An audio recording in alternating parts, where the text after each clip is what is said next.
자, 이번엔 2위 영화를 알아보도록 하겠습니다. So I just keep going to the store. And that's it. The log must have rolled out onto the floor.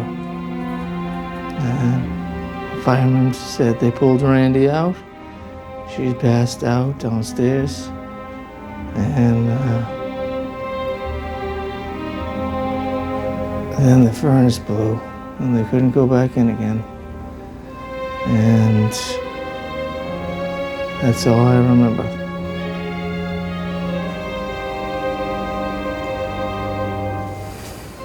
Kaylee, that's all for now. We'll call you if anything else comes up we want to ask. 자, 이번엔 2위 영화를 알아보도록 하겠습니다. 2위는요. 내 삶에 있어서 맨체스터 하면 생각나는 거는 맨체스터 유나이티드밖에 없었는데 그렇지. 이 영화를 봄으로써 저에게 맨체스터는 다른 영화에 뛰어나게 됐습니다. 다른 나라죠. 2위 영화입니다. 맨체스터 바이 더 씨. 맨체스터 축구 영화 아니고요. 네, 맨체스터 바이 더 씨. 해변의 맨체스터. 좀 그렇구나. 이건 약간 노래 제목 같고. 네. 해변의 맨체스터. 바다 근처 맨체스터. 네. 맨체스터 바이 더 씨. 예. 네. 이게 동네 이름이에요? 그렇죠. 맨체스터가 여러분 이제 영국이라고 생각하시겠지만 네. 왜 뭐 중국에 가면 광주 뭐 있잖아요. 뭐 청주 이런 거 있듯이. 그리고 여기가 보스턴 바로 위에 있는 동네거든요. 그렇죠. 보스턴. 예. 매사추세츠. 매사추세츠. 네. 매사추세츠. 매사추세츠예요. 여기 보스턴이 이제 처음 이제 영국에서 이주민들이 건너온 동네인데 그렇죠. 그 동네 주변 이게 마을 이름들을 보면요. 다 영국 그 지명들을 그대로 따서 그렇죠. 예, 이렇게 붙였어요. 왜냐하면 거기서 예. 온 사람들이 예. 이름을 지었으니까. 예, 그 맨체스터도 그래서 있고 뭐. 여기 보면 뭐 에섹스도 나오고 뭐 예. 그렇더라고. 다. 그럼 미국에 있는 지명이 영국에 있는 지명들이 대부분 다 있어요. 또. 예. 그게 되게 특히 그 보스턴 주변이 그렇죠. 그래요. 동부에 많죠. 약간 재밌는 게 이렇게 큰 지역은 인디언 지명이고 그 안에 이제 조그만 것들은 다 또 영국 지명이고. 매사추세츠 같은 경우는 약간 인디언 그 말 인디언 같네요. 말. 이 인디언 말이에요. 예. 네. 그 동네 애들이 부르던 이름이죠. 그렇죠. 예, 그 원주민들이 부르던 이름. 여러분들 우리 저번에 극장 가다 했을 때 코다 네, 생각나요? 그 배경? 네, 볼티모어 아니에요? 거기가 여기입니다. 거기가 매사추세츠죠. 아 그래요? 아 네. 그래서 볼티모어가 아니라. 그래서 거기서 나중에 시험 보러 가는 학교가 보스턴 버클리잖아요. 버클리구나. 아 예. 네. 맨체스터 바이 더 씨. 네. 예, 동네 이름을 영화 제목으로 붙인 영화고요. 2016년작입니다. 5년 됐네요. 네. 그렇죠. 케네스 로네건 감독의 영화고요. 케네스 로네건. 네. 케네스 로네건은 여러분들이 잘 모르시겠지만 무용보는 압니다. 그렇죠? 우리가 아유 뭐 아주 뭐 우리 문제작이죠. 우리 원 나도 모르면서 그러지만 왜 몰라요? 뭔데 케네스 로네건 왜요? 뭔데 정 로건? 대박이 얘기해 보세요. 그 우리 원조 우리 가족 영화 탑10 했을 그럼요. 때 기억나요? You can count on me. 그렇죠. You can count on me 했었죠. 잊을 수가 없죠. 제 소개 어투까지 근데 기억나요? 무슨 문제작이야 문제작. 완전 그게 문제- 정말 완전 잔잔한 문제작이죠. 영화인데 완전 문제작이요. 뭐가 어디가 비거 문제인데? 반장이죠. 제가 아직도 그냥 You can count on me 제가 이렇게 소개했단 말이에요. 거기서 거기에 이제 러펄로 나오죠. 러펄로. 그 마크 러팔로. 마크 러펄로랑 로라 린리 나왔던 예. 그 잔잔했던 영화를 남매 영화. 만들었던 아 그쵸 네. 문제작. 그 감독님이 15년 있다가 네. 만든 영화입니다. 근데 이 영화도 뭐 잔잔한데요. 이거는 좀 잔잔한데 좀 아프죠. 이건 좀 아파요 보면. 이걸 잔잔하다고요, 형? 너무 충격받았어요. 왜 속이세요? 왜 거짓말하세요? 형 이거 잔잔했어요? 아 영화 자체 나는 안 톤은 잔잔했어. 그러니까 왜 안 잔잔했는데 잔잔했다고? 너무 힘들었어 나 보면서. 뭐 힘들었다고?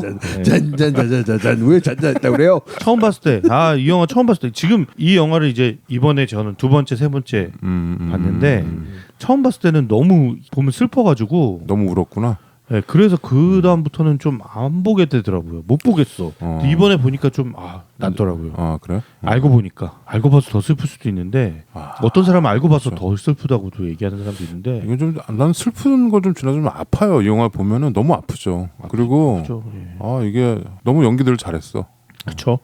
네, 맨체스터 바이 더 씨 진짜 가족 영화고요. 예. 아 그렇습니까? 예. 이건 뭐 근데 사실 가족이 나오긴 나오죠. 다 가족이죠. 가족 다 얘기죠. 예. 가족 얘기군 하군요. 네.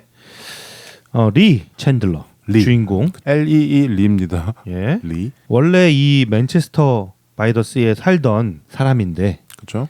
지금은 보스턴에 가서 네. 혼자 살고 있는 리 챈들러 역으로 케이시 애플렉이 나왔습니다. 이 매사추세츠는 그 우리로 따지면 속초, 강릉 그쪽이죠. 네. 미국을 났을 때 네.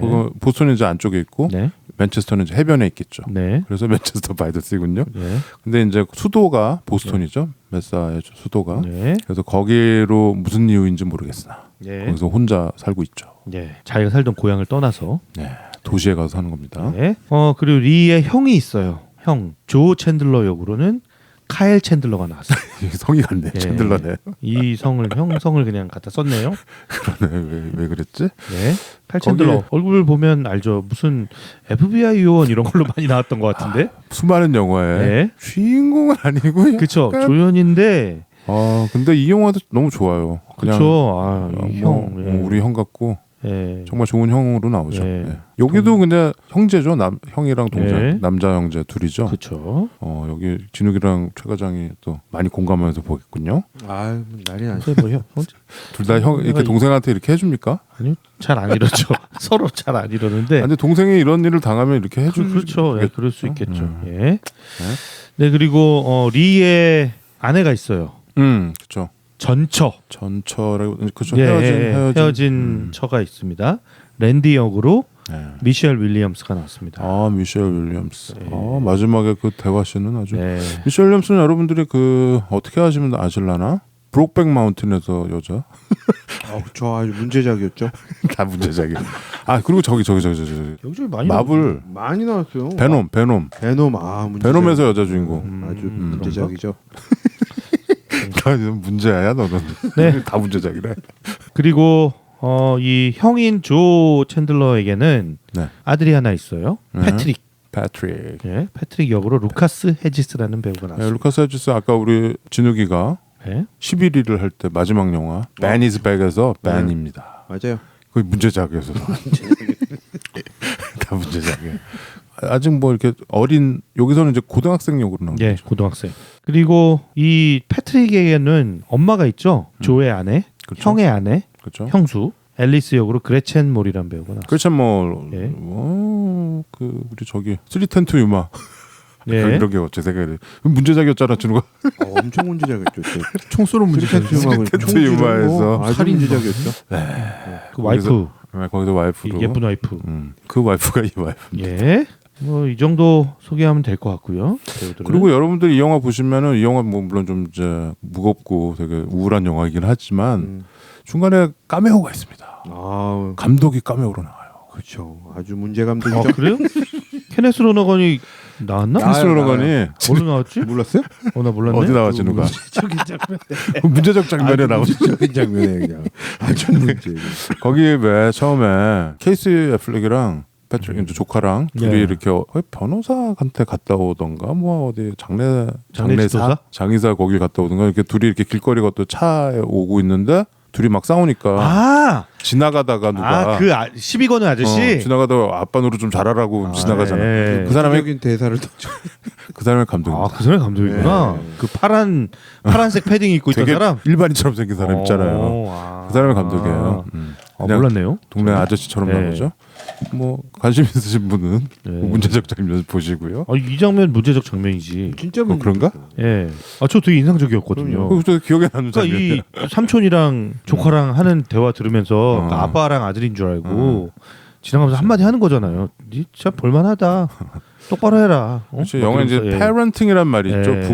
부모질, 부모 노릇, 예. parenting 좀 잘하라고 네. 하면서 지나가죠. 와더 페런팅 뭐 이렇게 얘기했던 것 같아요. 그 사람은 감독이고요. 예. 그다음에 네. 이제 또 카메오는 아니고 예. 특별 출연 같은 사람이 있죠. 매튜 브로데릭. 매튜 브로데릭이 나오죠. 예. 형사 가제트 매튜 브로데릭. 예. 여기서 이제 그 집 나간 형수님의 예. 새 남편. 크리스찬 독실한 크리스찬 남편으로 나오죠. 식사기도 하고 막 네. 이메일 보내는 아저씨로 예. 나오죠. 예. 유캔 카운온미에서도 예. 그 은행장으로 나오잖아요. 그랬구나. 그래서 로라린이랑 둘이 바람 나는 맞네요. 예. 예. 그때만 해도 젊었는데 많이 늙어가지고 그렇죠. 저는 이번에 보면서 매튜 브로데릭 맞나? 막 이런 생각이 들 정도로 맞는 것 같은데 너무 늙어가지고 제가 깜짝 근데 놀랐어요. 매튜 브로데릭이 나이가 많아요. 환갑이에요 지금. 그렇구나. 네. 일찍 죽어서. 네. 2017년 아카데미에서 나무주연상, 각본상 이렇게 받았고요.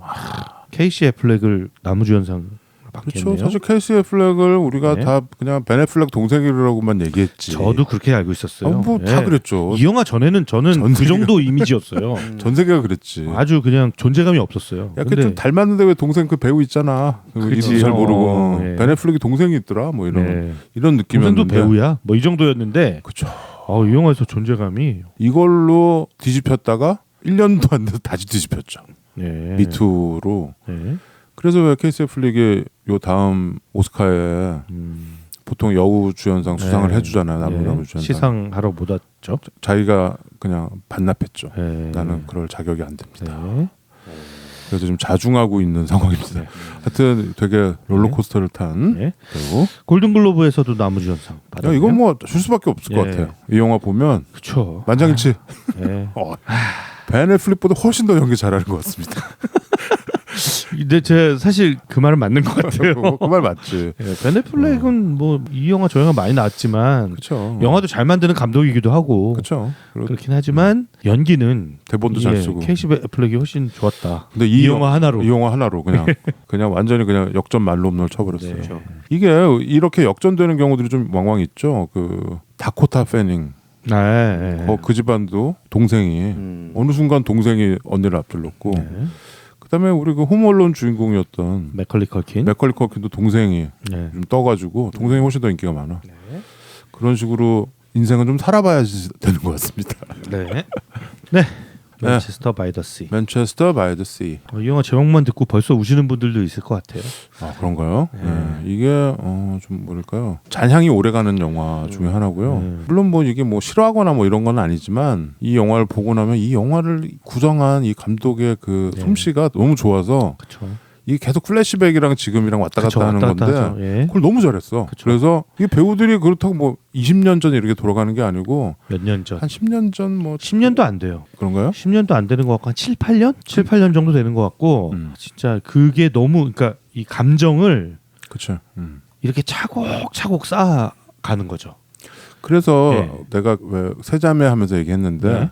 좀 이렇게 좀 눌러야지 나중에 터트리더라도 계속 좀 눌러야지 나중에 이렇게 터지는 맛이 있거든요. 근데 이 영화는 끝까지 눌러요. 네. 영화가 끝날 때까지 누릅니다. 맞아요. 그러니까 그게 이제 삐져나온 우리는 막 삐져나가고 있어. 그래서 마지막에 그냥 대화하면서 그렇죠. 예. 보는 사람들 다 쳐 울고 있잖아. 그렇게 만드는 영화입니다. 그래서 참 그 이 솜씨가 우리가 You Can Count on Me에서도 마지막 그 벤치 씬에서 우리가 되게 그 잔잔한 감동이 있잖아요. 근데 그거를 되게 증폭시킨 되게 명작 드라마인 것 같습니다. 그렇죠. 예. 그리고 여기서의 그 어떤 가족이 깨지고 사람 하나가 파괴되고 이게 어떤 부상을 입어서 영원히 복구가 안 되는 그런 그쵸. 남자를 이렇게 비춰주면서 우리한테 던지는 그 메시지. 정말 한 번 실수로 인생이 그냥 망가졌는데 수리가 안 돼. 우리는 보통 그 어떤 영화를 보면서 힐링을 기대하잖아요. 그렇지. 아 이렇게 상처 입은 사람도 힐링 받을 수 있어. 근데 이 영화는 힐링 받을 수 없는 그렇죠. 용서받지 못한 자. 그 용서받지 못한 자의 그 상처를 그냥 고스란히 보여주고 있는 그래요? 영화예요. 여러분 긴장하세요. 저도 보셨어요? 네. 저도 이 영화는 보셨나 보네. 김 PD가 그래, 레드 말을 팀이 좀- 여러분 긴장하시고요. 레드 일단 긴장. 발동될 것 같고요. 저는 이 영화는 그냥 네 글자입니다. 제 표현은 뭐. 그지 같네.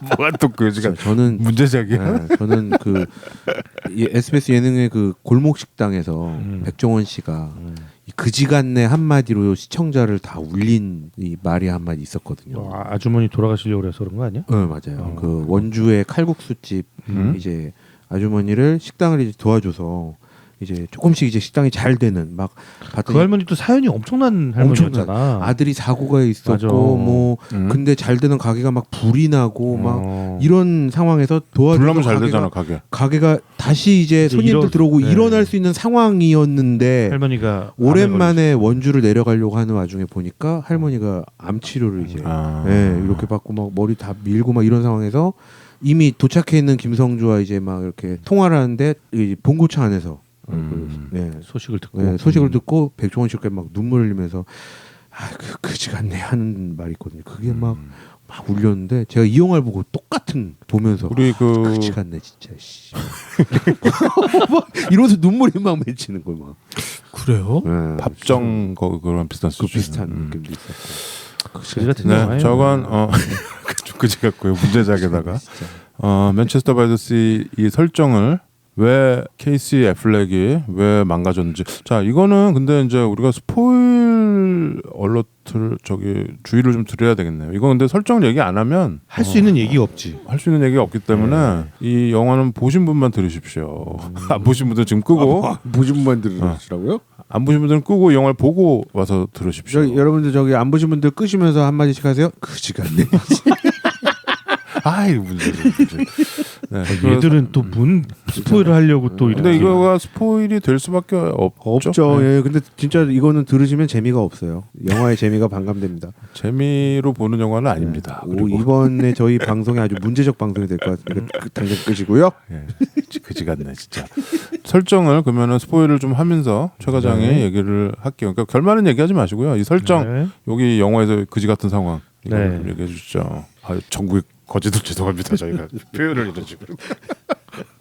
네, 이 주인공 리 챈들러는 보스턴에서 아파트를 관리하는 관리인 정도 되는 것 같죠. 근데 관리인인데 뭐 높은 자리가 아니라 거의 뭐 잡일들 다 하는. 그렇죠. 예. 아파트 이렇게 뭐 고장 나면 가서 수리해주고 눈 오면 치우고. 그렇죠. 그렇죠. 예? 그 학교에 그 옛날 소사 예. 그냥 잡일들 해주는 자벽부예요. 자벽부. 예. 그 일을 하면서 살아요. 그렇죠. 혼자. 맞아요. 반지하 쪽방 같은 데서 혼자 그렇죠. 지내면서. 맞아요. 그 아파트에서 무슨 일 생길 때 야 사람 불러야 돼 하면 그 사람이에요. 그렇죠. 근데 뭔가 사람이 되게 우울해. 그죠? 그렇죠. 그래서 혼자 이렇게 뭐 바 같은 데서 앉아서 술을 마시고 있는데 이 남자가 좀 잘생겼어요. 외모가 호감형이야. 그렇죠. 그래서 여자들이 보면 관심을 가져. 예. 그 변기 뚫어주면서 예. 그런 게 나오죠. 예?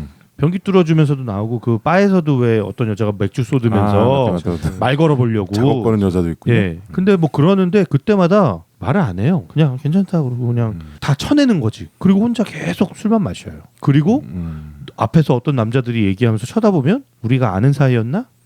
왜 꼬나봐? 그러면서 또 때리고 싸우고. 약간 소시오패스 같죠. 예. 처음에 보면 좀 그러니까 저 사람 왜 저러지? 좀 이상한 사람이네. 이런 느낌으로 보는 거죠. 그렇죠. 근데 이 사람이 한 통의 전화를 받습니다. 네. 바로 맨체스터 바이 더 씨에서 걸려온 전화죠. 네, 네 형인 조가 쓰러져서 입원을 했다. 그렇죠. 그러니까 좀 와라. 전화를 받고 이제 올라가죠. 그렇죠. 형이 위독하다. 라는 전화를 받는 거죠. 전에도 몇 번 그랬던 것 같아요. 네. 보면 형이 이제 뭐 우렬성 무슨 신부정 이런 신부전이 있는데 거. 예. 가끔 쓰러져서 병원에 한 일주일씩 입원하나 예. 봐요. 예. 그래서 조카를 돌봐주러 가끔씩 가나 봐요. 예. 네. 형이 이제 입원을 하면 가는 그렇죠. 거죠. 네. 근데 이제 도착을 했는데 형이 이제 돌아가신 거예요. 1시간 반 전에 돌아가셨다. 네. 이제 그 얘기를 듣고 이제 시리에 빠지죠. 그 병원 복도신도 되게 오래 찍은 예. 것 같아요. 그 처음에. 네. 그런데 형이 이제 돌아가신 거를 못 본 거잖아요. 지키지 못한 거잖아요. 예. 근데 이 소식을 형의 아들인 패트릭도 모르고 있어요. 그러니까 이제 이 소식을 전하러 가는 거예요. 그렇죠. 삼촌이. 네. 그리고 조카를 데리고 오고 조카한테 그 소식을 전달해주고 그 다음에 되게 이제 혼란에 빠져 있는데 형의 유언장을 읽어주는 변호사한테 이제 가는 거예요. 그렇죠. 예? 형이 어떤 유언을 남겼다. 뭐 집은 어떻게 하고 뭐 재산은 어떻게 하고 뭐 이런 유언을 남겼는데 이 아이가 지금 아직 고등학생이고 미성년자니까 후견인을 지정을 해야 되는데 그렇죠. 후견인을 동생으로 지정을 한 거예요. 그렇죠. 리로. 리는 너무 당황한 거야. 형이 날 했다고? 나랑 상의도 안 하고? 그렇지. 내가 할 수 없는 상황이라는 걸 형도 뻔히 알 텐데 형이 나한테 상의하지 않은 거는 내가 거절할 걸 뻔히 알기 때문에 형이 이렇게 한 것 같다. 그냥 일부러 이렇게 한 것 같다라는 하면서 거절을 막 예, 하려고 하는데 난 못해 이렇게. 예. 근데 이제 안 되는 거죠. 조카를 보니까 어쨌든 후견인 역할을 해야 되는 상황이 된 거예요. 억지로. 그렇죠. 그래서 아이가 학교를 다니고 있고 친구들도 다 여기 있고 아이의 삶이 있으니까 원치 않게 맨체스터 바이 더 씨에 머무르게 되는 상황인 거죠. 그렇죠. 그러면서 이 사람이 왜 여기에 있고 싶어 하지 않는지 이제 이 이야기가 하나씩 플래시백과 이제 막 왔다 갔다 하면서 그렇죠. 이 사람의 과거가 이제 드러나기 시작합니다. 얘가 왜 고향을 떠났는지, 예. 정들었던 고향을 떠나서 혼자 도시에 가서 예. 관리를 청소부를 하고 있는지 네. 그게 이제 이유가 나오는 거죠. 자, 아까 우리가 경고를 드렸는데 아직까지도 경고를 받아들이지 않고 듣고 계신 분들은 지금 자, 다시 한번 지금은 나가시면 됩니다. 예, 재경고를 합니다. 여기까지 못 참고 그냥 들었다. 역시 나가시면서 그 시간에 그러고 나가시면 됩니다. 네. 자, 지금부터 스포일 시작됩니다. 스포일해요? 우리가 뭐 언제 스포일 한다고 얘기하고 했냐 그냥 얘기하면 되지. 아니 근데 보면은 이 스포일은 우리 최 과장님이 제일 많이 얘기하고 싶어해. 나는 약간 그 즐거워해. 최 과장은 막 얘기하고 싶어서 막 그질그질하고 김PD는 한 큐에 다 얘기해버리는 스타일이고. 그렇죠. 우리 네. 전문 스포일러는 결국에는 나는 메타포로 얘기하는데 다 알아듣는 거지. 자, 이 동네 맨체스터 바이더스 이 동네에서 리 챈들러 이 동생은 너무나 유명한 유명 인사인 거예요. 이게 악명이야, 악명. 그렇죠. 악명을 떨치고 있는 사람이야. 바로 뭐냐? 얘가 사랑하는 전처와 전처 사이에서 3명의 아이가 있었던 거예요. 네. 큰 딸, 둘째 딸, 막내 아들. 다 얘기하는 거예요? 어. 다 얘기해요. 대박이다. 좀. 근데 그 딸 둘은 쌍둥이 아니에요? 둘이 똑같은데? 모르겠네요. 키도 똑같고. 자세한 얘기는 안 나오니까. 하여튼 딸 둘과 딸 둘과 아들 아들, 하나.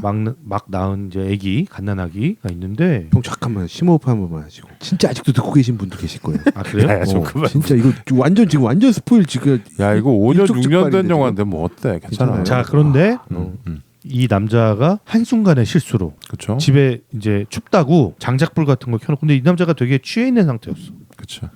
술을 많이 마셔가지고 취해 있는 상태였는데 장작불을 많이 넣어놓고 앉아서 TV 보면서 맥주를 마시려고 했는데 맥주가 떨어진 거야. 그렇죠. 맥주를 사러 술을 많이 마셨으니까 운전을 안 하고 걸어서 갔다 온 거예요. 20분 거리를. 그렇죠. 왕복 40분 거리. 예. 맥주를 사갖고 돌아왔더니 집이 불을 타고 있고 아내만 살아나온 거예요. 그게 이제 새벽 2, 3시에 예. 벌어진 일입니다. 그래가지고 불이 나가지고 그래서 아이를 다 잃은 거예요. 2층에 자고 있던 애들 셋이 다 불에 타 죽었습니다. 예. 그게 이 남자의 과거예요. 예. 그러니까 이 남자는 자식을 죽이는 아빠가 돼버린 거예요. 그러니까 뭐냐면 그 경찰서에서 얘기하잖아. 그 네. 우리는 사실 벽난로가 별로 없잖아. 어디 네. 놀러 가면 있는 건데 네. 그 벽난로 하고서 왜 앞에 스크린이라고 있어? 예. 그 떨어지지 않게. 숯불 굽는 그거 있잖아. 석쇠 같이 석쇠 같은 생긴 거. 그망 이렇게 망으로 그게 이게 막게 돼 있죠. 그 문이 있거든요. 그거를 이렇게 닫아놔야지 장작이 안 흘러나오는데 얘가 그걸 안 한 거야. 안 한 거죠. 심지어 장작도 가득 채웠다고 그랬잖아요. 근데 얘가 슈퍼마켓 가면서 그 생각이 한번 났다는 거잖아. 그렇죠. 내가 그걸 닫고 왔나? 괜찮겠지 하고 갔다 왔는데 그렇죠. 그게 문제였죠. 괜찮게. 사고가 난 거죠. 사고가 난 거죠. 예. 그 아내가 사실 그 남편한테 어떤 마음이었겠어요. 아 근데 그게 싹 생략돼 있잖아. 예. 근데 아내가 그냥 그 앰뷸런스 탈 때 그 모습 그렇죠. 정도만 그게 다예요. 그렇죠. 과거 남편이 회상은. 이렇게 아내를 이렇게 뭐 만지려고 할 때 이렇게 못 만지게 한다던가 뭐 이런 정도의 액션이 다예요. 그리고 나서 이 남자는 이제 씻을 수 없는 어떤 죄책감에 사로잡혔겠죠. 이 동네에서 살 수가 없는 거야 더 이상. 그렇죠. 그렇기 때문에 혼자 가서 속죄하는 마음으로 거기서 그렇게 살고 있는 거예요. 속죄고 뭐고 이 남자는 예. 그냥 죽지 못해 사는 거죠. 예. 그런 상황인데 그 형이 돌아가시면서 형의 조카를 그렇죠. 자기가 맡게 되는 상황이 온 거죠. 네. 그래서 이 네. 조카를 어떻게 할 것인가, 내가 이제 여기서 어떻게 이 생활을 꾸려나갈 것인가를 고민하고 이제 이 여기 맨체스터에서의 삶이 이야기가 뒤에 쭉 흘러갑니다. 그렇죠. 형 그 장례를 치르고 네. 이 조카를 어떻게 할 것인지 막 고민을 하고 네. 조카와의 어떤 갈등과 어떤 조카의 또 아픔이 나와요. 그렇죠. 조카의 아픔을 또 지켜보는. 그리고 이게 사실 이 조카도 어릴 때 얼마나 친했던 조카예요. 맨날 이렇게 배에서 이 형이 배를 한 척 갖고 있는데 그렇죠. 그 배에서 같이 낚시하고 뭐 이랬던 추억 같은 게 삼촌이 그 얘기가 계속 나오잖아요. 배에 대한 얘기가. 그렇죠. 그 첫 씬에 이제 배 타고 예. 회상 씬인데 배 그 클로디아 마리인가? 엄마 이름이죠. 예, 나는 그게 돌아가신 무슨 엄마. 이름인가 했는데 봤더니 예. 그러니까 이 배가 사실 얘네 아버지가 어부였고 이 배로 이제 어업을 했던 네. 그 아들들이 물려받은 거지. 네. 그 배였던 거야. 나는 네. 나중에 그 묘비 그쵸, 보고 알았어. 뮤비 보고. 어. 예, 저도 알았어요. 예. 그러니까 이 배를 왜 안 팔려고 하는지가 나오죠. 그렇죠. 사연이 있는. 그 애착이 되게 가는. 네. 그래서 이제 조카와의 어떤 예. 가족의 탄생인지 이 조카도 근데 약간 천둥 벌거숭이에요. 얘도 그렇죠. 얘도 참 대책 문제적 없어. 인물이야. 대책이 없어요. 예. 얘가. 그 어릴 때 그렇게 추억이 많고 너무 이뻐했던 패트릭인데 얘가 이제 티네이저가 돼서 그 티네이저들이 겪고 있는 이 온갖 고민과 이 문제들을 이 조카가 이거 다 갖고 있어. 그렇죠. 네, 그걸 이렇게 지켜보는 삼촌의 마음이 있죠. 그렇게 하면서 이제 이 두 사람이 어떻게 흘러가는지 지켜보시면 될 것 같습니다. 네, 맨체스터 바이 더 씨. 이 영화도 이렇게 제목만 보면 약간 이제 무슨 멜로 드라마 같은 제목이죠. 뭐 세실 비치에서 뭐 이런 느낌이잖아요. 그런데 내용은 되게 뭐랄까요, 좀 가슴이 아픈 과거를 갖고 있는 남자의 뭐랄까요, 투쟁기 아니면 극복기. 근데 극복을 못해. 그걸 못하죠. 그게 포인트입니다. 이 영화의 포인트는 이렇게 해서 모든 조카와 이렇게 희망을 가지고 해피엔딩 끝나고 뭐 이런 거가 아니고 그냥 지난주에 플로리다 프로젝트처럼 단면을 딱 잘라서 보여주고 그냥 그대로 그냥 가는 겁니다. 물론 약간 해피엔딩 같은 느낌은 있어요. 그래도 영화가 시작했을 때보다 훨씬 밝아. 마지막에 어떤 개선의 여지가 보이고 네. 그래도 어떤 희망을 좀 주긴 해요. 희망의 불씨를 살짝 근데- 보여주기는 하죠. 근데 그 헐리우드 영화가 갖고 있는 그런 해피엔딩의 코드는 아니죠. 그렇죠. 그래서 우리한테 시사하는 바가 많고 그래서 그 유캔 카운온미랑 좀 이렇게 일맥상통하는 면이 있는 것 같아요. 그러네요. 예, 결국 그 영화도 뭐 그 남매 관계를 확 이렇게 해결해주거나 이러지 않잖아요. 그러지 않죠. 예. 아주 문제적인. 예. 이 로너그랭 이 감독이 극작가예요. 역시 네. 그 우리 이번에 극작가들이 많이 등장하네요. 우리 이번 리스트에. 그래서 이 연극을 많이 하신 분이라 대본 어떤 스토리 라이팅에 힘이 있는 거죠. 그래서 정말 최 과장이 얘기한 대로 유캔 카운트 온 미의 어떤 그 느낌이 그대로 있는데 이건 좀 더 좀 아프고 이렇게 좀 상처를 막 보여주고 그러는 거죠. 자, 우리가 이 케이스 애플릭의 정말 훌륭한 연기를 보는 우리의 눈이 되게 뭐랄까요? 눈을 뗄 수가 없어요. 이 영화가 되게 길고 2시간도 넘고 좀 뭐랄까요? 계속 이게 쉽지 않은 진행인데도 불구하고 이거는 이렇게 눈을 뗄 수가 없어 나는. 이 영화를 보면. 그리고 케이스 애플릭이 계속 나와. 이 사람이 엄청난 분량을 소화한 거야. 그렇죠. 혼자서 그냥 막 거의 모노 드라마처럼 엄청난 양을 소화했는데 그거를 정말 무결함의 어떤 연기를 보여줬던 것 같아요. 맞아요. 저는 이 영화 이번에 보면서 케이시 애플렉과 이 영화를 보니까 뭐가 생각났냐면 전 나 다니엘 블레이크가 생각이 났어요. 왜 생각났는지 모르겠는데 희한하게 어떤 아픔을 갖고 있는 어떤 상처를 갖고 있는 이 한 남자 주인공 이 한 명이 오롯이 영화에 쭉 투영되면서 보여지는 그의 삶과 그의 과거나 그의 아니면 현실의 어떤 생활이라든가 이런 주변 상황 이런 것들이 쭉 보여지면서 저는 그리고 이번에 이 케이시 플렉을 보면서 어떤 느낌을 받았냐면 이 마스크가 어떤 느낌을 주냐면요 약간 코믹적인 느낌이 있어요. 저는 얼굴을 가만히 보고 있으면 뭔가 갑자기 팡 하고 웃길 것 같은 이미지가 이상하게 있는데 거기에서 아픔이 있는 거예요. 상처가 있고 근데 그게 가만히 보면 보여요 또. 그리고 그래? 아까 전에 앞서 스포일 잔뜩 했던 그 장면이 조금 뒤쪽에 나오잖아요. 그 영화 한 중간쯤 중간 좀 뒤쪽으로 나오니까 앞서 나왔던 이 연기가 왜 그랬는지가 그렇죠. 그럴 수밖에 없구나가 너무 그치. 강제로 확 들어와 버리는 거예요. 이게 이런 상황이 이렇게 됐네 막. 그러니까 저렇게밖에 할 수가 없네. 이해가 확 막. 되잖아. 그쵸. 막 이렇게 그냥 막. 나는 그러니까 이 영화를 다시 보면서 내가 이 영화를 다 스토리를 안다고 생각하고 다시 봤을 거 아니에요. 다른 게 기억이 하나도 안 나고 딱 그 장면만 기억나는 거야.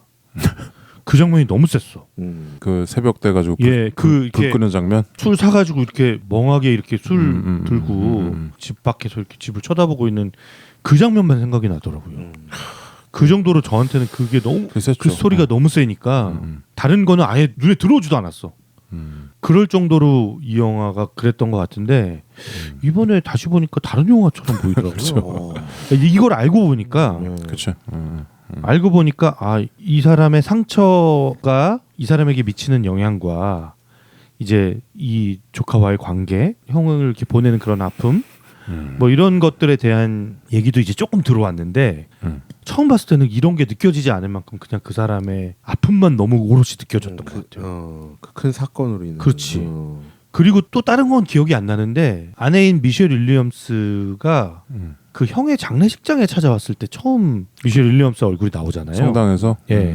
그때 표정을 보면서 제가 그 아내의 표정을 보면서 울었던 것 같아요. 처음 봤을 때? 네, 처음 봤을 때. 아내를 보고 내가 막 울었던 것 같아. 그때 이제 정말 오랜만에 처음 만난 거죠. 그쵸. 그 아내는 다시- 그 아내한테도 얼마나 힘든 시간이었겠어. 근데 이제 이 아내는 털어내고 새로운 삶을 시작하려고 하는 거야. 임신도 했어. 그치. 새로 새 시작을 예. 한 거죠. 예. 근데 새로운 삶을 시작하려는 이 아내의 삶을 마음으로 응원하고 너가 정말 잘 살았으면 좋겠다 이런 표정이기도 하지만 아직도 이 남자는 자기는 용서받지 못한 자잖아. 그렇죠. 그 이 상황이 너무 이렇게 확연하게 드러나니까 그 처음에 두 사람이 만나는 장면에서 그 장면에서 나는 막 눈물이 왈칵 나더라고. 나는 이 여기서 가장 명장면은 그 알비노니의 아다지오가 흐르는 오르간을 위한 아다지오 있잖아요. 그게 완곡이 나오거든요. 그게 뭐 한 8, 9분 정도 돼요. 8분 반인가? 그게 완곡이 나오면서 그게 이제 어떤 상황이냐면 아까 얘기한 그 집에서 그 애들을 애들 불탄 시체를 이렇게 백에다가 넣어가지고 나오는 거기랑 경찰서 씬. 저는 경찰서 씬. 경찰서 씬에서 그 권총 그렇죠. 그게 그 앞에 근데 대사들이 그게 이 음악 나는 처음에 이 영화 봤을 때 이 뭐야 이 음악이 왜 알비노니가 왜 나와 여기서 막 이랬거든요. 근데 영화 두 번째 봤을 때는 내가 무릎을 탁 쳤고 세 번째 보니까 이거는 영화사에 빛나는 명장면이야.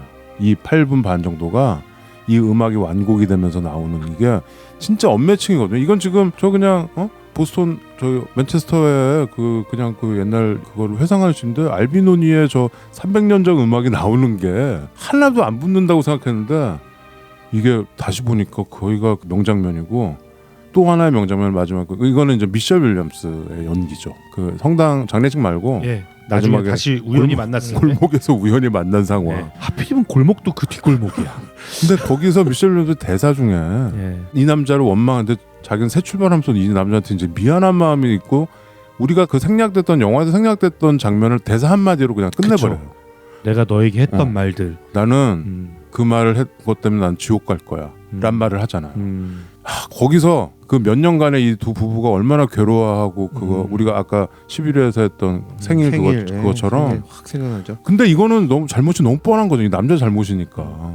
물론 뭐 알고 그런 건 아니지만 이 애셋을 보낸 이 엄마가 어땠을까라는 어떤 말을 했을까 이게 그냥 딱 보이는 거야. 근데 그 말을 하면서 이 미셸 윌리엄스의 그 연기가 그 장면도, 예. 명장면이에요. 예, 그거 그냥 명장면이죠. 뒷골목에 되게 조명도 안 좋고 이런 데인데 그 두 개가 정말 좀 잊히지 않는 영화사의 어떤 그렇죠. 한 페이지를 장식하는 장면이 아닌가 인지적 싶습니다. 장면이. 정말 잘 찍은 거고 잊히지 않는 그런 장면인 것 같습니다. 그 경찰서 씬도 저도 특히나 최 회장님이 얘기한 그 마트 갔다가 돌아왔을 때 그 표정 그리고 정말 그냥 백에 실려 나오는 그 주검 그게 그냥 쌩 하고 보여주잖아요. 그러니까 저도 거기도 너무 뭐야 이렇게 하고 있는데 경찰서에서의 그 경찰 뭐 약간의 신문 과정 같은 거기서 이 리가 얘기하는 게 내가 안전망을 아차했던 게 생각이 났다. 근데 아까 얘기한 대로 괜찮겠지 했다. 근데 경찰이 하는 말은 리 당신은 끔찍한 실수를 한 것뿐이다. 사람은 누구나 실수를 합니다. 그러니까 이렇게 취조하고 얘기하면서 신문하는 과정이라기보다는 위로하는 거지 사실은. 그렇죠. 어떻게 경찰이. 보면 왜 그 고통이 어떤 줄을 대충이라도 알 테니까 얘기하는 건데 리는 아까 얘기한 대로 정말 용서받지 못한 것처럼 자기가 자기를 용서할 수가 없는 상황이 된 거예요. 거기서 증언을 하고 경찰이 그런 얘기를 듣고 그리고 경찰이 했던 말이 안전망을 잊은 게 범죄는 아닙니다. 그러니까 당신은 범죄는 아닙니다. 이런 식으로 얘기를 하니까 오히려 리가 더 당황스러운 거예요. 이대로 끝나는 건가요? 난 다시 그냥 돌아가면 되는 건가요? 얘는 끝난 건가요? 감옥이라도 가고 싶었던 거지. 네. 집에 가려니까. 당신은 뭐 안전망 잊은 것 자체가 그냥 실수인 거고 그냥 끔찍한 실수니까 그냥 그렇게 이거니까 거기서의 그 총을 빼드는 그게 그 총을 빼드는 게 지나가던 경찰이 차고 있던 총을 그렇죠. 갑자기 빼가지고 자살을 시도하려고 하죠. 그리고 머리에 대고 아시다시피 방사를 당깁니다. 당기지. 당겼어. 이게 당길까 말까도 아니에요. 그냥 당겼어. 당겨요. 예. 당겼는데 와. 그게 뭐 격발불량인지 아니면 안전핀. 안전장치가 걸려 있던 건지 뭐 안전핀이지. 모르지만 어쨌든 실패하죠. 그렇죠. 그때 이제 형이랑 아버지가 저쪽에 앉아 있다가 그걸 보고 막 황급하게 막 그쵸, 달려오죠. 경찰- 아니 전부 그 총- 씬이 절묘한 게 뭐냐면 어. 거기에 계속 인서트로 이렇게 장면이 들어가는데 네. 그 되게 돌발적인 상황에서 네.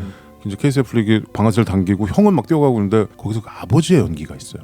이 아버지는 이제 나중에 이제 돌아가시고 네. 나중에 형이랑 둘만 남지만 여기서 아버지가 갑자기 옹고주춤하면서 오막 이러는 게 너무 리얼한 거야. 나는 네. 그건 연기인지 편집인지 하여튼 근데 그 씬이 그 알비노니 아다지오가 흐르면서 나오는 그 씬이 와 진짜 다시 봤는데도 정말 강렬합니다. 그 장면들을 좀 기억해 보면 그게 교차 편집이거든요. 네. 어느 장면과 교차돼 있는지 알아요? 그 맥주 사러 나가는 그 장면이 앞에 장면은 현실에 있는 장면이고 플래시백이잖아. 네. 근데 그게 플래시백이 된다는 어떤 장치 없이 넘어가거든. 그쵸. 응. 예. 그 어느 장면인지 기억해요? 그 현실에- 앞에 붙어 있는 장면이 응. 아, 그 앞에 붙어 있는 뭐더라? 봐. 기억 안 나지? 네. 기억이 안 날 만큼 그게 들어가 있어. 절묘하게 절묘한 그러니까 왜 위치에 내가 이제 이거 얘기를 왜 하냐면 이 영화 처음에 시작할 때 왠지 모르게 덕덕 들어가 있는 장면들이 있거든. 뭐냐면 길거리 씬 가운데 막 사인이 막 붙어 있는, 뭔가 글씨가 막 붙어 있는 그 장면들이 길이도 오묘하게 조금 길게. 그렇죠. 그 풍경 맨체스터 풍경들 막 보여주죠. 그런 장면들 하나하나에 붙어 있다가 갑자기 이게 현실인지 과거인지도 모르게 갑자기 배가 딱 나오고 막 장난치고 막 이런 장면이 나오죠. 이 영화는 케이시 애플렉의 그 연기가 정말 잘 된 부분도 있지만 잘 되도록 보여주는 장치가 다 그런 거예요. 편집이다. 엄청난 편집이 여기 숨어 있어. 각본 편집. 그러니까 그런 거네요. 각본은 차라리 이제 이런 스토리는 스토리 자체는 뭐 그럴 수 있는 얘기들이잖아. 사실 이렇게 어디 뉴스에서 보면 이렇게 나올 수 있는 얘기들이고. 근데 이거를 사람들이 받아들이게 만드는 오묘한 어떤 장치들은 약간 무의식에 속하는 어떤 편집으로 밀어넣는 듯한 느낌이에요. 그러니까 거부감이 매우 드는 장면인데도 우리는 거부한다는 생각 안 하고 보는 거지. 저는 거부감이 전혀 안 느껴졌고요. 그게 전혀 안 되게 궁금했어. 아, 저 사람이 저런 행동을 하는데 왜 저럴까? 아 처음에. 예. 초반에 이 사람의 행동이 이게 이해가 안 되는 장면들이 좀 있잖아요. 그렇죠. 또 싸우는 뭐 장면 같은 거. 여자들이 이렇게 막 예를 들어서 접근하고 이러면 옳다구나 이게 좋아해야 되는데 난 아닌데.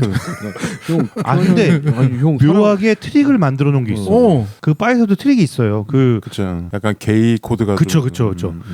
이렇게 여자가 접근을 할 때는 관심이 없는 척하다가 갑자기 이렇게 건너편에서 남자 두 명이서 서로 이렇게 막 얘기하고 있는 사람들이랑 눈을 마주치고 뭐 이런 장면에서 이 사람은 성적 지향이 그런 그치 그런 의심을 하게 만들지. 그쵸. 맞아. 근데 딱 맞는 얘기야. 다가가잖아요. 응. 근데 가서 거기서 어깨 동무 딱 네, 하는 어깨 것까지는 동무- 우리가 네, 의심을 하지. 그렇게. 근데 거기서 싸움을 하잖아요. 그러니까 그냥 주방을. 그건 아니네. 예. 아니네에서 받는 충격도 있고 그러니까 이것도 그거 아주 이해가 안 되는데 잘 만지는 거야. 궁금하게 만드는 그 묘한 그 연출들이 있는 거죠. 그게 마지막에 또 그 미셸 윌리엄스 저를 만나고 우연히 만나고 대화를 나눈 뒤에 얘는 무반응으로 가고 술집 가서 또 싸움을 벌이잖아. 그렇죠. 버리죠. 그러니까 얘는 그렇게라도 안 하면 못 견디는 거지. 저는 거기서 그리고 가서 좀 맞아야 되는 거야. 그리고 그 뒤에 이제 마치 영화 우리 한국 영화 괴물에서 잃었던 아이랑 같이 벌떡 일어나서 밥 먹는 씬 같은. 꿈. 예, 꿈 씬이죠. 우리 타고 있는 거 안 보여 이거? 손짓했어. 와, 저는 이 씬 그거는- 진짜 역시 또 깜짝 놀랐어요, 저도. 근데 그거는 거의 이제 또 다시 불이 날 만한 상황이잖아. 그러니까 아이가 그 약간 영매처럼 등장해갖고 아이가 아빠를 살려주는. 그렇죠. 근데 약간 이게 어떤 장면으로 또 연결이 되냐면 아이들이 아빠를 우리 타는 거 안 보여 하고 비난하는 것 같지만 은근히 이렇게 보면 애가 아빠를 살렸네. 그렇죠. 애들이 아빠를 용서했나? 살려준 뭐 이런 거죠. 것까지도 느끼게 하는 약간 이상한 코드야 그것도. 이게 만약에 거기 애가 또 불이 나면은 얘는 예를 들어 또 불이 나서 조카까지 또 그렇게 되면 안 되는 거니까 아이들이 나와서 구해준 거죠. 그래서 결정을 하는 거잖아. 아 내가 그러면 안 되겠다 하고서 그런 결정들을 마지막에 하는 건데 그 씬은 마치 그 레인맨에서 톰 크루즈랑 더스틴 호프만이 거기 그 불 그렇게 하는 거 보고서 안 되겠다라고 결심하는 거랑 난 그게 또 생각이 나더라고. 거기서도 화재 경보기 막 울리고 그러잖아요. 하여튼 그러니까 이 로nan 감독이 정말 잘 쓴 것 같아요.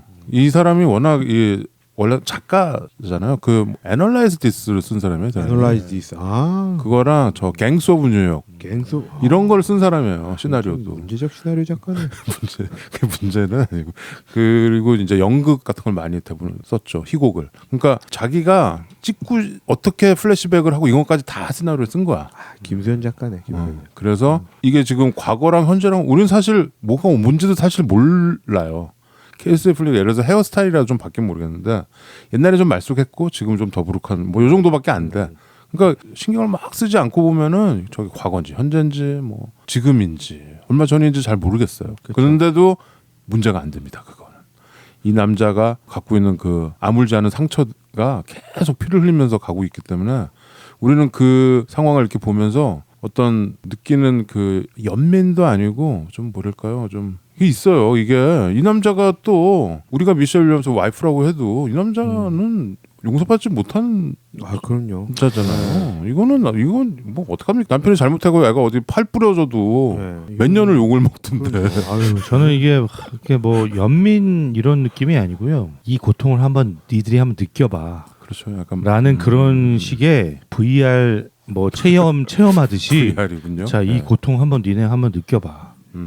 이 사람이 돼서 느껴봐. 그리고 이거를 준비할 수 있는 마음의 준비를 안 시켜줘요. 안 시켜줘요. 그렇지. 안 지켜. 제그 하고 싶었던 얘기가 그거예요. 갑자기 왜냐면 네. 사고란 게 그런 거거든. 준비된 사고가 어디 있어요. 갑자기 한순간에 벌어지는 눈앞에 벌어지는 일이니 이거를 어떻게 이거를 내가 말을 못 담겠네.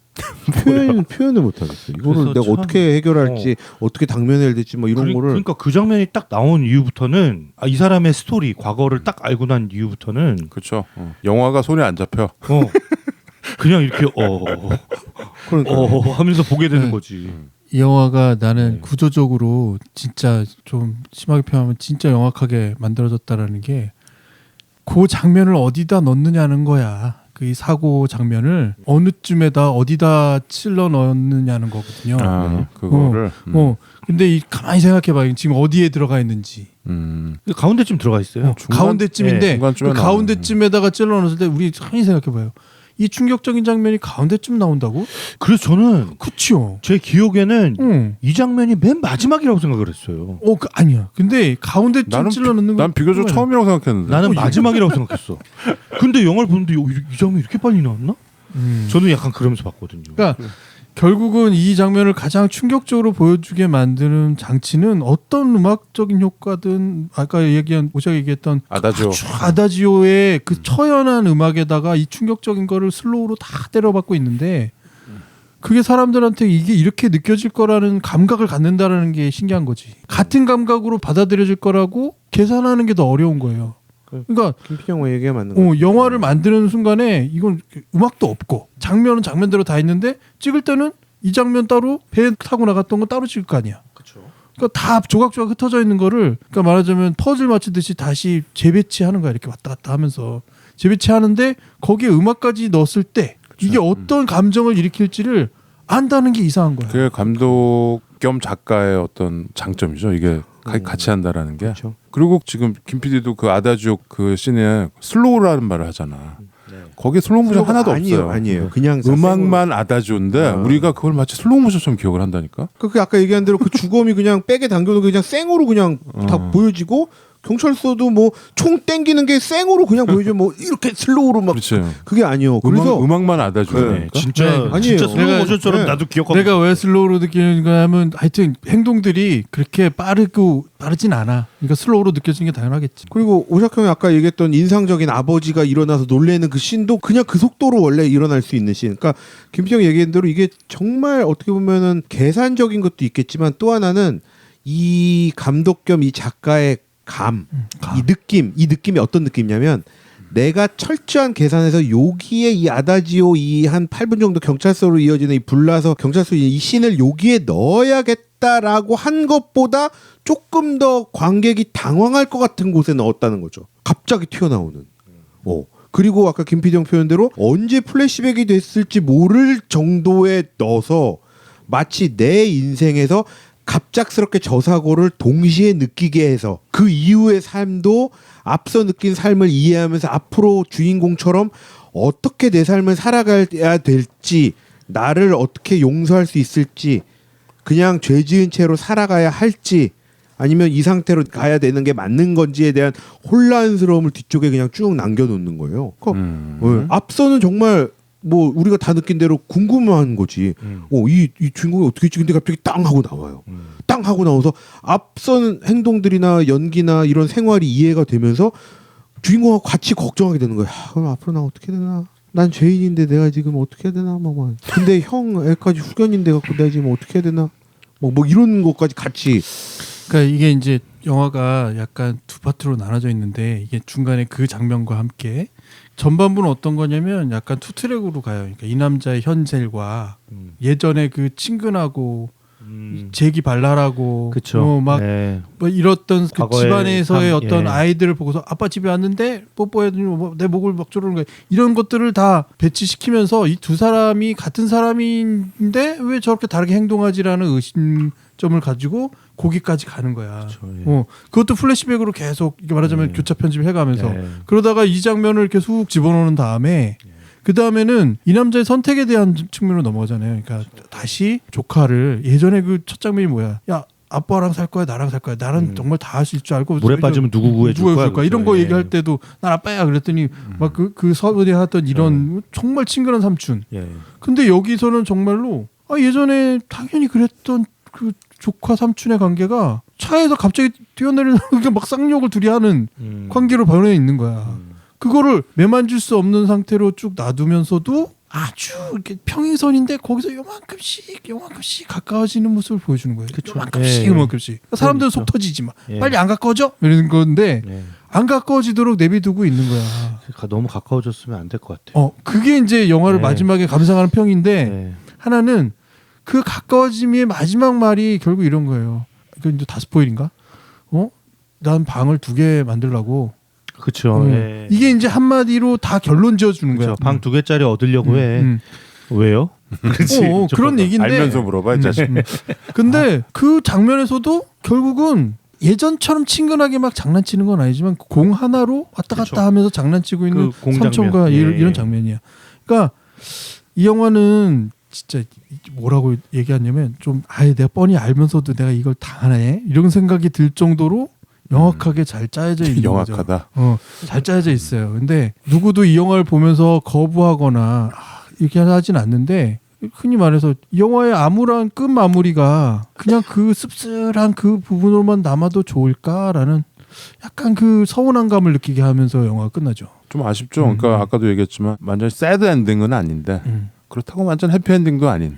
그러니까 우리 현실 같다라는 거죠. 물론 이 설정은 굉장히 드라마틱하고 정말 끔찍한 거지만 의외로 끔찍한 일을 당하고 사는 가족들이 많습니다. 그렇죠. 예. 네, 그러니까 맞아요. 네. 그 사람들에 대한 어떤 감독의 위로가 아닐까. 냉파스로 이거 한번 봐. 여기 이런 이야기도 있어. 너 너무 슬퍼하지 마. 이런 이야기도 있어. 뭐 이런 느낌이 좀 있어요. 저는. 이런 일을 당한 사람들이 이 영화를 보면 그건 더 심할 것 같은데 느낌이. 아니 근데 그거는 모르니까 난 모르니까 우리가 뭐 여단할 수 없는 거지만 좀 그런 시선이 있다. 그래서 되게 공들여서 감독이 그리고 이거 완전 독립 영화예요. 캐시 애플렉 뭐 이 영화 이전에 뭐 엄청난 스타도 아니고 그리고 이렇게 캐스팅을 해서 했다라는 게 이 감독의 어떤 명망. 이거 예산 1,000만 불도 안 들여서 찍은 영화거든요. 근데 돈은 뭐 10배 넘게 벌었죠. 사실 뭐 흥행을 따지자면 왜냐면 되게 너무 인상적인 영화니까 사람들이 좀 보기는 좀 저되더라도 예. 한번 보면 눈을 뗄 수가 없죠. 그렇죠.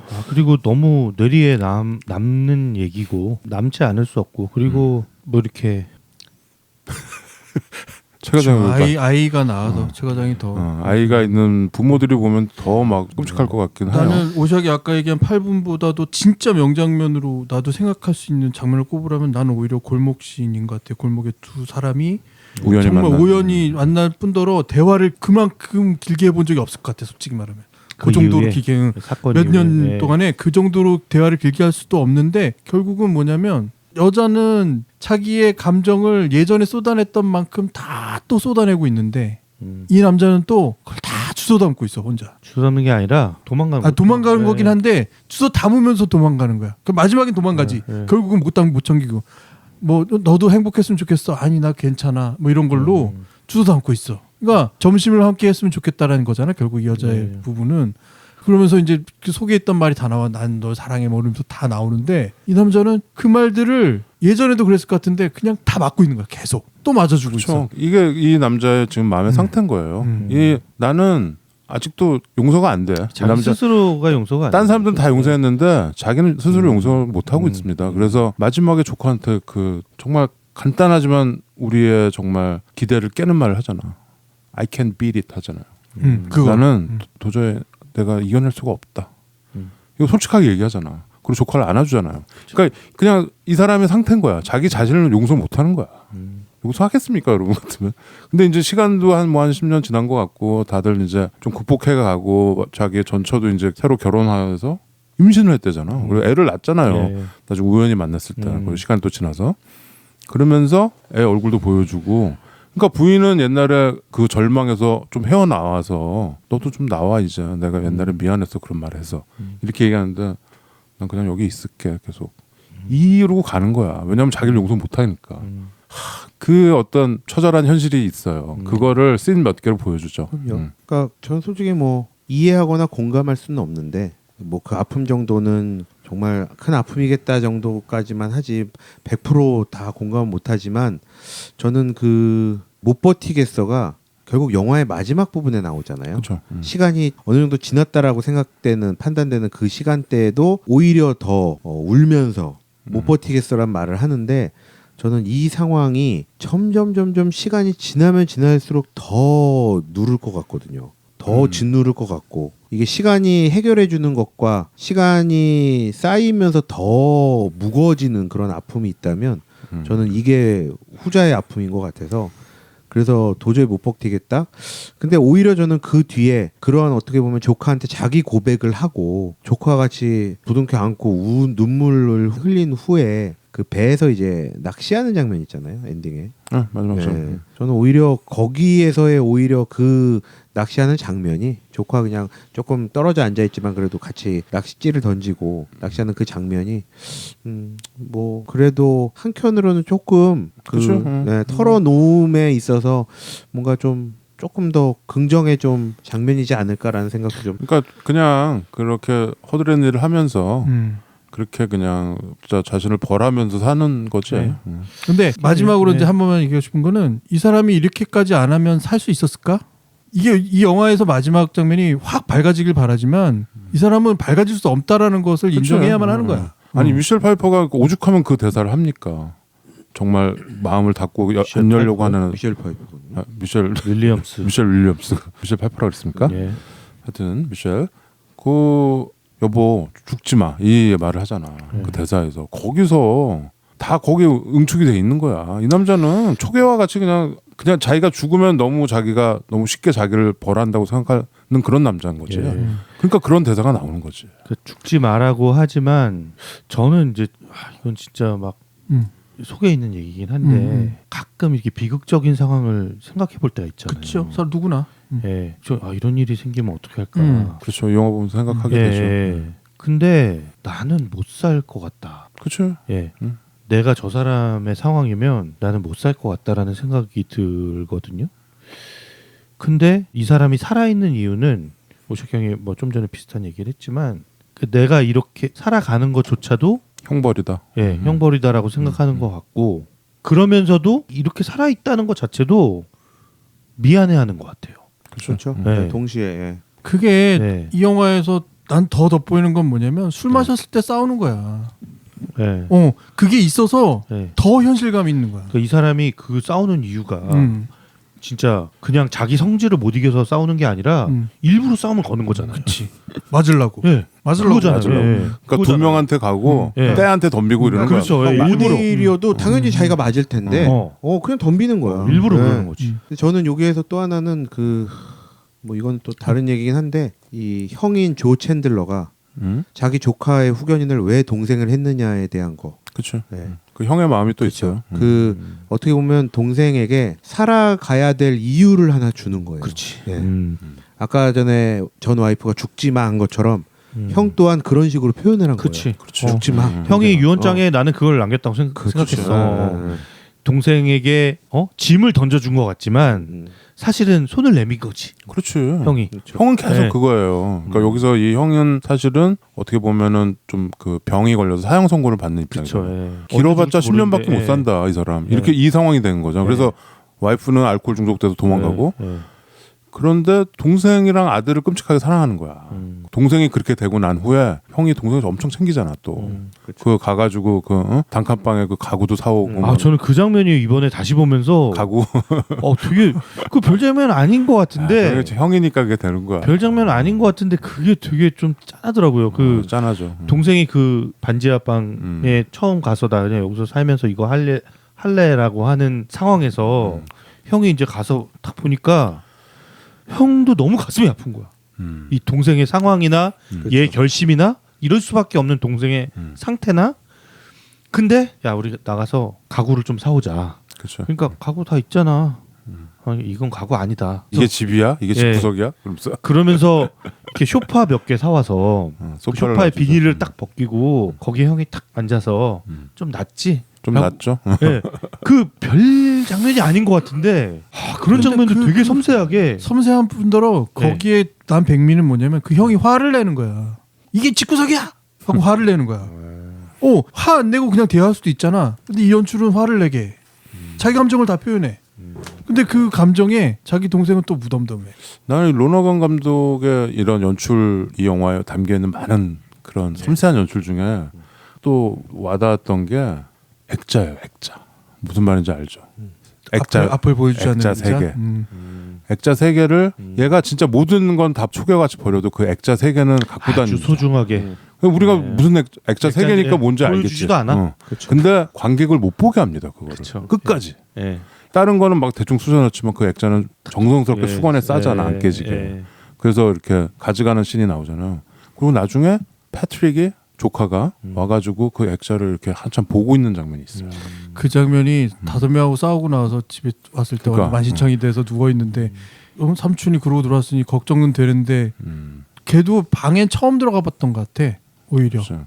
처음 들어가서 그 액자를 딱 보자마자 나와서 정말 이제 이해하는 마음이 딱 돼가지고 별말 아닌 말. 그렇죠. 그래서 조카가 삼촌의 마음을 이제 이해하는 그런 거를 보여주죠. 관계가. 근데 우리는 액자를 못 봐. 안 보여줘. 그게 이제 무슨 액자? 액자 뒷모습만 보여주죠. 그렇죠. 근데 우리는 너무 잘 아니까 안 보여주. 나는 저 보여주지 말아야 되는데 보고 싶은데 막 이런 마음이 드는 어떤 이 로너건 감독의 연출 솜씨가 있습니다. 그 연출 솜씨에 제가 또 하나 더 점을 찍자면 네. 저는 이 리가 케이스 계속 눈을 푸는 눈삽으로 눈 계속 치우는? 그 같은 장소에 눈을 계속 치우는 네. 말 없이 정말 묵묵하게 저는 그것도 계속 짠해 보이는 거예요.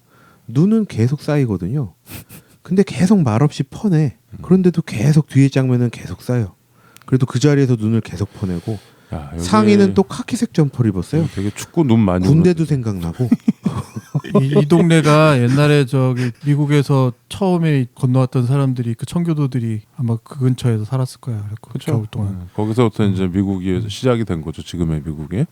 자, 아무튼 우리가 스포일도 많이 했고 좀 다들 약간 얘기를 이렇게 회상을 하면서 되게 좀 우리가 좀 올라와요, 막. 감정이 좀 올라오네요. 그리고 그래서, 저기 이거 스포일 안 한 것도 있나? 빨리 찾아서 더 하려고. 아니 그만 좀 해. 그만 좀 하고. 기억나는 대로 빨리 해야죠. 이 영화는 좀 그 몇 위 뭐 이런 거 상관없이 제가 사실 근데 이거를 1위로 하고 싶었는데 너무 무겁고 그래도 가족인데 그래서 2위로 됐고요. 이 영화는 좀 무용보 팬이라면은 한 3번 정도는 보셔야 되지 않을까. 뭐 좀 볼 때마다 다른 게 보이더라고요. 그럼요. 이거는 좋은 영화는 계속 봐야 됩니다. 볼 때마다 다른 게 보이고 그리고- 느낌도 좀 달라지고. 그리고 케이스 애플릭이 좀 다시 컴백했으면 좋겠고요. 로네간 감독도 영화를 좀 또 네. 준비하셔가지고 유캔 카운트 온 미랑 맨체스터 바이 더 시에 이은 또 명작을 탄생시켜주리라 믿습니다. 김PD 형도 이 영화 좋았나 봐요. 김 PD가 오늘 레드 팀이 아니고 약간 네. 블루 팀이나요? 네, 좋았나 난 봐요. 레드인데 뭔 소리야? 아까 영악하다 그랬어요. 영악. 정확해 아주. 기술적으로 난 빠지고 싶지 않은데 빠지게 만들어. 로얄 감독 나이 약간 마지막에 많으셔. 끝나고 나서 형은 그리고 형은 자기가 결국- 빠지고 나면 영하다 그런다. 그 마지막에 억울해? 억울해. 마지막에 그리고 결국은 아이씨 왜 이렇게 끝내 그러면서 속으로. 그리고 그 사람 안 그래? 김PD형은 특히나 이 기술적인 거에 혹하게 되면 더 짜증이 나는. 잘 만들었네. 아니, 한 가지, 마지막에 진짜 아이씨 이렇게 잘 만들면 어떡해. 그 생각도 들기도 하더라고. 영상도 참 좋죠. 그거 되게 네, 그럼요. 뭐 나무랄 데가 없죠. 좀 추워 근데 보면은 하나만 좀 더. 추워. 이 영화 장면에서 뭔가 인위적이거나 가식적이거나 하는 장면들이 눈에 안 보이더라고. 그렇죠. 의상 그게 정말 대단한 것 같아요. 네. 아까 얘기했던 그 거리에 사인들 붙어 있는 자체가 우리 김PD 형이 제일 싫어하는 거지. 인위적이고 인위적이고 막 이런 장면도 싫어하는 건데, 하여튼 그 사인들이 막 나한테 말을 걸더라니까. 지난주에 영화를 봐라. 플로리다 너 잘 프로젝트를 봐라, 안 이러면서. 보길 잘한 것 같습니다. 플로리다 프로젝트는 아마 봤으면 아마 긴장했을 거예요, 여러분. 네. 예. 음악은 음악이 그 아다지오. 8분 가나요? 아다조는 좀 우울하고요. 네. 진짜 이 영화는 진짜 음악을 정말 클래식 음악이 또 옛날 바로크 시대, 그러니까 무슨 뭐 쇼팽이나 이런 것도 아니고 차이코프스키 이런 거 아니고 더 옛날 음악들. 바로 그 시대. 바로크 시대 무슨 뭐 핸델 알비노니 이런 거니까 그 장례식장에 나왔던 핸델의 음악을 듣죠. 메시아에 나왔던 네. 그거가 그나마 좀 메시아 저기 사막장 저 비장 쪽 건가? 그 장면. 그 장면 생각하면 또 오라토리오입니다. 문제적 음악이네. 그 장례식 그딱 묻으려고 하는 그 순간에 나오는 그 장면도 너무 영악해. 형 녹음 아니 끝낼 애기 형 애기 녹음 끝낼 거기서 왜 거예요. 애기 울음소리 녹음 막 끝낼 거야. 흘리면서 형 지금 문제적 나는- 발언이네 저. 나는 끝내요. 아무튼 처음 봤을 때는 그 장면이 제일 감정적으로는 그러니까 그 장례식. 예, 그 장례식에서 아내 얼굴이 이게 탁 나올 때 있잖아요.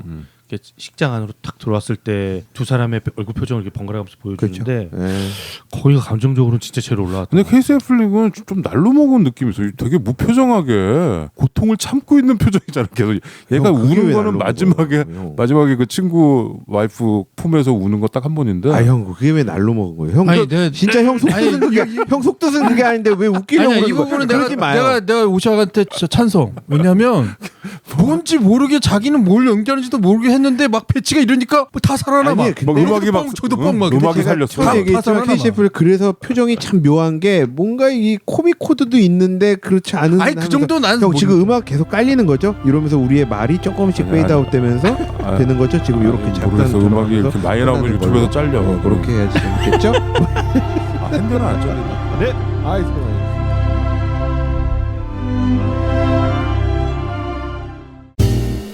막무가내 신체 공격 영화 리스트 업 무슨 영화